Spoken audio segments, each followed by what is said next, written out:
Hello అండి. అందరికీ నమస్కారం. Welcome to my channel Sadhana devotional. శివుణ్ణి లయకారుడు అని ఎందుకంటారు? జన్మించిన ప్రాణి మరణించక తప్పదు. మరణించిన తరువాత జన్మించక తప్పదు. ఇది ప్రకృతి ధర్మం. ఈ ధర్మానికి ప్రధాన రక్షకులు ముగ్గురు. వాళ్ళే బ్రహ్మ, విష్ణు, మహేశ్వరులు. ఈ ముగ్గురు కూడా సర్వస్వతంత్రులు. బ్రహ్మ సృష్టి ధర్మానికి రక్షకుడు, ప్రాణకోటికి సృష్టించడమే ఈయన ధర్మం. విష్ణువు సృష్టిని పోషించి రక్షించడమే ఈయన ధర్మం. అందుకోసమే ఎన్నో అవతారాలు ఎత్తాడు.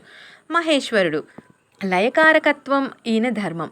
లయం అంటే నాశనమని ఓ తప్పుడు అర్థాన్ని చెప్పేస్తారు.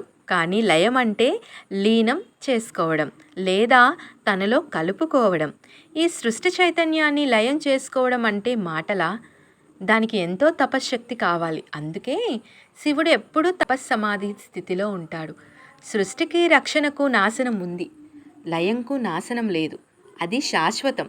భౌతికంగా కనిపించేది ప్రతిదీ కూడా నాశనం అయ్యేవే. అభౌతికమైనవి శాశ్వతమైనవిగా ఉండేవి. ఏది భౌతికమైనది అంటే ఆత్మ. దీనికి చావు పుట్టుకలు ఉండవు. ఈ ఆత్మ శరీరాన్ని ధరిస్తే జీవాత్మ అవుతుంది. జీవాత్మ దేహత్యాగం చేస్తే ఆత్మగా మిగిలిపోతుంది. పంచభౌతికమైన శరీరం పంచభూతాల్లో లయమవుతుంది.